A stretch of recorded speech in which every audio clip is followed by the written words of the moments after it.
যাচ্ছে, বিভিন্ন ইস্যুতে বঙ্গ রাজনীতি সরগরম হচ্ছে এবং নেতাদের মুখেও সেই রকমই কথাবার্তা, হুমকি, হুঁশিয়ারি। যেমন স্বপন মজুমদার বিজেপি বিধায়ক, তার মুখে দেখুন চেলাকাঠ।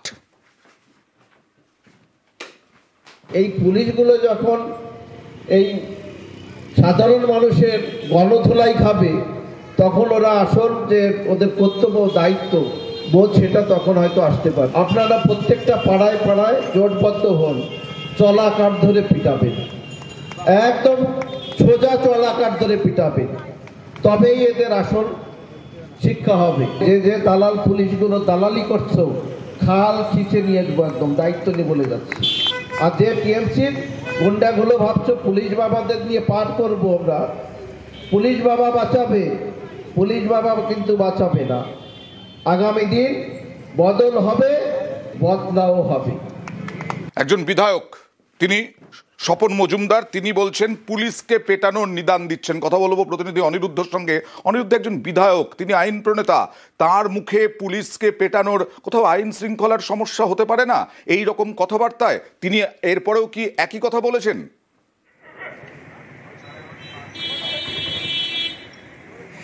দেখো অন্ত, তোমাকে বলে রাখি যে এই স্বপন মজুমদার বনগাঁ দক্ষিণের বিজেপি বিধায়ক, তিনি আগেও একাধিকবার পুলিশকে এমনভাবেই আক্রমণ করেছে এবং গতকাল চাঁদপাড়াতে যে পরিবর্তন সভা ছিল বা পথসভা ছিল, সেই পথসভা থেকে আবারও তিনি পুলিশকে আক্রমণ করেছেন। তিনি বলেছেন যে যদি পুলিশ সাধারণ মানুষের উপরে অত্যাচার করে, তৃণমূল কংগ্রেসের নেতাদের কথা শুনে কোনো রকম আক্রমণ অন্যায়ভাবে করে, তাহলে তারা সংগঠিত হোক। সাধারণ মানুষকে চেলাকাঠ দিয়ে পুলিশকে পেটানোর জন্য নিদান দিয়েছেন এবং পুলিশকে আরও হুঁশিয়ারি দিয়েছেন, বদল হবে, বদলাও হবে। তৃণমূল কংগ্রেসের নেতাদের উদ্দেশ্যে কিন্তু এই হুঁশিয়ারি তিনি দিয়েছেন। কিন্তু এই একাধিকবার একজন আইন প্রণেতা এরকম ধরনের বক্তব্য, তা নিয়ে কিন্তু আগেও শোরগোল পড়েছিল রাজনীতিতে, এবার আবারও তাই ঘটলো। এবং বনগাঁ জেলা তৃণমূল কংগ্রেসের সভাপতি বিশ্বজিৎ দাস স্বপন মজুমদারকে একজন সমাজবিরোধী বলে রীতিমতন আক্রমণ করেছেন, যে এদের কথা কেউ শোনেন না। এরকম ধরনের বক্তব্য সাধারণ মানুষের মধ্যে রাখার ফলে কিন্তু বিরূপ প্রতিক্রিয়া সৃষ্টি হতে পারে। এবং তুমি যেটা বললে যে রীতিমতন একজন আইন প্রণেতা হয়ে এই ধরনের বক্তব্য, সেখানে আইন শৃঙ্খলার অবনতি হতে পারে, সে বিষয়েও কিন্তু তাদেরকে সচেতন থাকা উচিত। কিন্তু যদিও বিভিন্ন রাজনৈতিক নেতার মুখেই আমরা এই ধরনের কথা গত কয়েক বছর ধরে শুনে আসছি, আর এর পাল্টাও দিয়েছেন বিশ্বজিৎ দাস, তৃণমূলের সভাপতি। এই স্বপন মজুমদার যে একজন কুখ্যাত সমাজবিরোধী, দেশদ্রোহী, এদের মধ্যে কোনো ভালো ভাষা আপনারা খুঁজে পাবেন না। পুলিশের ভালো কাজের জন্য ওরা দেখতে পাচ্ছে না, কারণ সমাজবিরোধী কাজকর্মগুলো ও করতে পারছে না আগের মতন। সেই কারণে নোংরা কথা বলে কিছু সমাজবিরোধীদের উৎসাহিত করবার চেষ্টা করছেন। বাংলার আইন শৃঙ্খলা ভালো আছে, ভালো থাকবে, আমরা কঠোর হাতে মোকাবেলা করতে জানি। এই স্বপন মজুমদার সবার আগে বেধড়ক মার খাবে, সেই জায়গা তৈরি করে শুধু খসড়া ভোটার লিস্টটা বেরোক, এদের পাড়ায় ঢোকা বন্ধ, পাবলিক এদের খুঁজে খুঁজে মারবে, সেটা বুঝতে পেরেই এই ধরনের কথাবার্তা বলছে।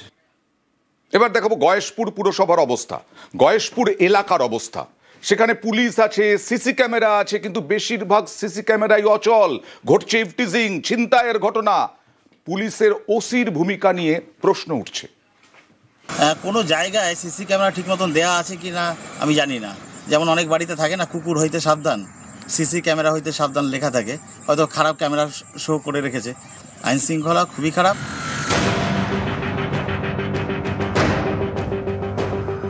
নদিয়ার কল্যাণী, এখানে 18টি ওয়ার্ড নিয়ে গয়েশপুর পুর এলাকা, পুরোটাই গয়েশপুর ফাঁড়ির অধীনে। এলাকায় রয়েছে 64টি সিসি ক্যামেরা। অভিযোগ, বেশিরভাগ সিসি ক্যামেরাই মাস 3 ধরে বিকল। অনেক জায়গায় এখনো সিসি ক্যামেরা বসানোই হয়নি। এখানে কোনো সিসি ক্যামেরা আছে সরকারি? না। কদিন ধরে নেই? এখনো বসেই নিয়ে দিয়েছে। এই সিসি ক্যামেরা নেই, নিরাপত্তাহীন ভুগছেন না? স্বাভাবিক কথা, সবাই ভুগছে। এই যে এখন ছেলেটা চিন্তাই হলো। সম্প্রতি ইফটিজিং এবং ছিনতাইয়ের একাধিক ঘটনা ঘটেছে এই গয়েশপুরে। 3রা ডিসেম্বর রাত 12টা গয়েশপুরের হারাধন কীর্তনিয়া দোকান বন্ধ করে বাড়ি ফিরছিলেন। অভিযোগ, আগ্নেয়াস্ত্র দেখিয়ে তার সোনার চেন এবং মোবাইল ছিনতাই করে 3 দুষ্কৃতী। বাধা দিলে তার হাতে কামড় দিয়ে পালিয়ে যায়। পুলিশ জানালেও কাউকে গ্রেফতার করা হয়নি বলে অভিযোগ।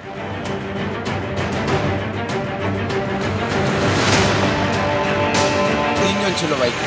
আচ্ছা, বেরিয়ে আমি যখন এই সামনে এই একটা বাড়ির পাশে আসলাম, তখন ওরা আমাকে ইউটার্ন নিয়ে আমার পিছন দিয়ে ধরলো, সব মুখ ঢাকা ছিল। তারপরে আমাকে একজন চাকু বার করেছে, একজন পিস্তল বার করেছে, বার করে অনেকক্ষণ ধস্তাধস্তি করে আমাকে মার টার দিয়ে কামড় টামড় দিয়ে আমার চেন আর মোবাইলটা নিয়ে চলে গেছে। থানা অভিযোগ করেছেন? হ্যাঁ, থানা অভিযোগ করেছে। মানে এখনো পর্যন্ত কোনো সুরাই নেই, এখানে নেই, সরকারি কোনো সিসি ক্যামেরা নেই, কোনোদিনই ছিল না। নিরাপত্তা নেই বলেই তো এগুলো হলো, নাহলে আমার বাড়ি থেকে আর মানে 30 সেকেন্ডের পর।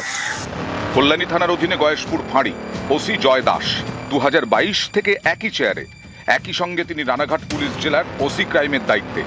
এই ওসির ভূমিকা নিয়ে প্রশ্ন তুলেছেন বিধায়ক। দেখুন, গয়েশপুরের ল অ্যান্ড অর্ডার ভালো নয়। সিপিএম এর আমলেও ছিল, টিএমসি আমলেও সেটা চলছে। সিসিটিভি ক্যামেরা তো নেই ওখানে। যেখানে কল্যাণী পুলিশ স্টেশনের আন্ডারে, সেখানে ওসি তো ওখানে থাকতে পারে না, আইসি তো একজনই। এবার সে যদি ওখানে যদি মনে করে আমি নিজেই আইসি, সেটা that is up to on his routine changes, routine transfer. সেই রুটিন ট্রান্সফার কখন করে না? যখন তারা মনে করে অন্যরা আসলে এখানে তারা বেটার করবে এবং তাহলে এতে তাদের ক্যাডারদের সমস্যা হয়ে যাবে, সেই জন্য তারা চেঞ্জ করে না। নাহলে বছরের পর বছর কোনো পুলিশ যদি এক জায়গায় থাকে, এটা সিস্টেমের জন্য অত্যন্ত দুর্ভাগ্যপূর্ণ। বিক্ষিপ্ত কিছু ঘটনা আছে, যেমন আমি নবারুণ সঙ্গের মোড়ে একটা স্ন্যাচিং এর কেস হয়েছে, তবে সেটার সত্যতা কতটা আমি জানি না। বাড়ির সামনে বাইক আসছে, এখানে হিরোইন বিক্রি হচ্ছে, সেগুলো আমরা চেজ করেছি। বলে দেখুন, প্র্যাকটিক্যালি আমরা পাইনি কিছু, পুলিশেরও হাত পা বাঁধা। নদিয়া থেকে রঞ্জিত সরকার, নিউজ 18 বাংলা।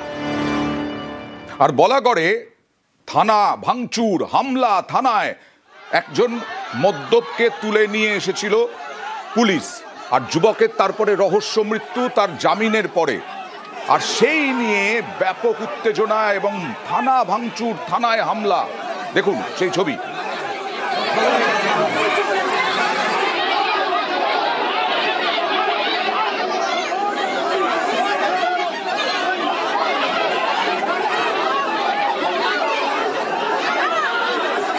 এবার সরাসরি চলে যাব প্রতিনিধি সোমনাথের কাছে, কারণ মদ্যপ অবস্থায় বাইক চালাচ্ছিল, মত্ত অবস্থায়, এবং তার জন্য সেই অভিযোগে থানায় নিয়ে আসা হয়েছিল। তারপরে তো থানা থেকে ছেড়ে দেওয়া হয়েছে, তারপরেও কেন এই রকম অবস্থা, কেন ভাঙচুর থানায় গিয়ে?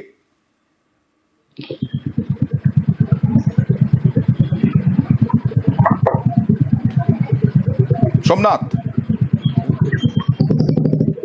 হ্যাঁ দেখো, এই যে শেখ আসাদুল মন্ডল যে গতকাল রাত্রে মদ্যপ অবস্থায় বলাগড় থানায় যখন চেকিং করছিল, সেই চেকিং এর সময় মদ্যপ অবস্থায় তাকে পায় এবং মদ্যপ অবস্থায় তাকে তুলে নিয়ে আসে, আটক করে বলাগড় থানায় নিয়ে আসে এবং পরবর্তী ক্ষেত্রে তার জামাইবাবুর সাথে যোগাযোগ করে। পরে যোগাযোগ করার পর সে বেল বন্ডে সাইন করে সই করে সেখান থেকে চলে যায় এবং তার চলে যাওয়ার পর তার জামাইবাবু আমাদের জানায় যে রাত্রির প্রায় 3টে সাড়ে 3টে অবধি তার খোঁজাখুঁজি করে, যেখানে যে চায়ের দোকানে সে আড্ডা মারে সেখানেও খোঁজাখুঁজি করে।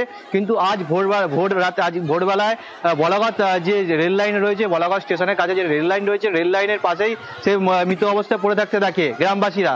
তারপরে গ্রামবাসী এবং পরিবার ক্ষোভে ফেটে যায় এবং বিক্ষোভ দেখায় বলাগড় থানাতে এবং বলাগড় থানা ভাঙচুর করে, বলাগড় থানায় সিসিটিভি ক্যামেরা ভাঙচুর করে এবং যে বলাগড় থানায় গ্রামবাসী এবং যারা পরিবারের যারা সদস্যরা রয়েছে তারা বলাগড় থানা ঘেরাও করে।